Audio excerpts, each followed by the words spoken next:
Is branding becoming too expensive? When it comes to branding, many small business owners feel it is simply too expensive.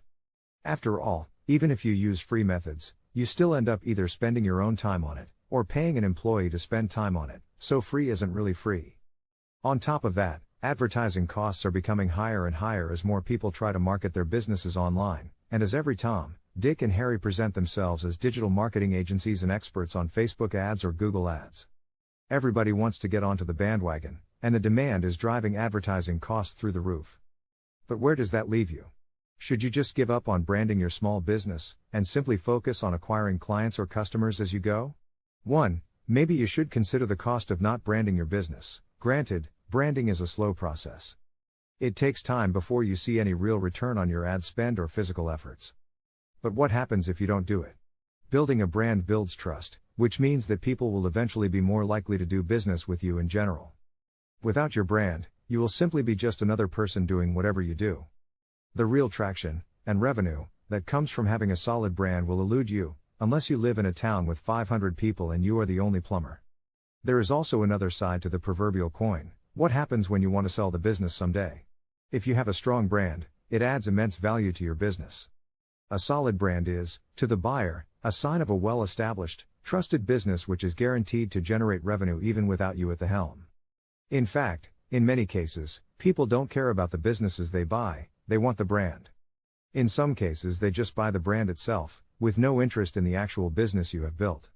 In one case, a brand I created and sold after 2 years was worth millions, where the actual business the brand was built for was worth way less.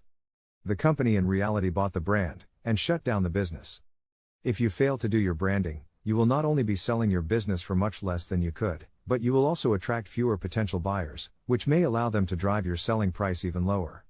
Let's say you built your business from scratch, and you plan to sell it after 10 years. Depending on where you are located, the industry you are in, the size of your business, and of course your competition, it is possible to sell a brand within 6 months of creation, if you make it worth something.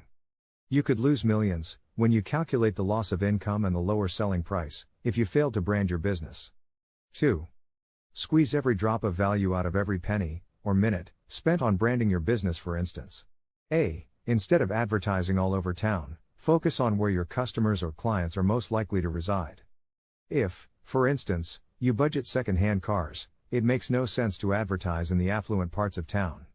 Note, even if you use pay-per-click ads on Facebook or Google, and you advertise all over town, the lower click rate on your ads, many people not interested, will result in either you paying more per click, or your ads being shown to fewer people.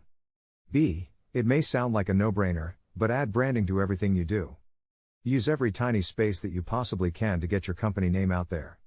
C. Consider online tools that will, I. Save you time or get more done, and 2. Allow you to reach people who are online at the right time, even if you are not.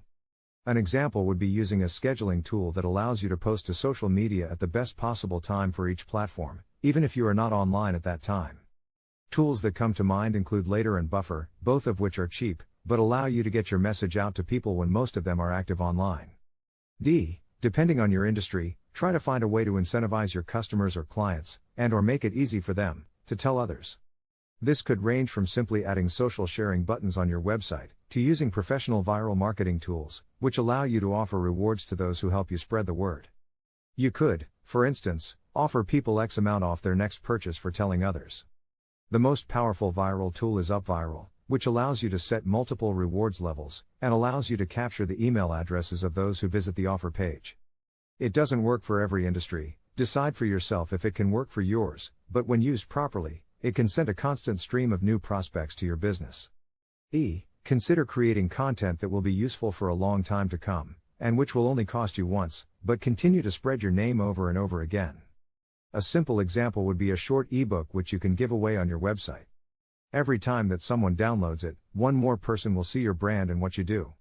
Also, people tend to share helpful ebooks, depending on the topic. F. Add your name and logo to every single piece of content you share on social media. In conclusion, every interaction with your business is an opportunity to build your brand. If you make use of every available opportunity, it can help you to reach more people while keeping your total marketing spend in check. If you choose not to brand your small business, do the math. You will find that it costs a lot more to not do it. Before you go, Do you struggle to gain traction with your marketing? Maybe we can help, so let's talk. Visit Lysic.com. Lysic.com, Marketing Strategy Consulting.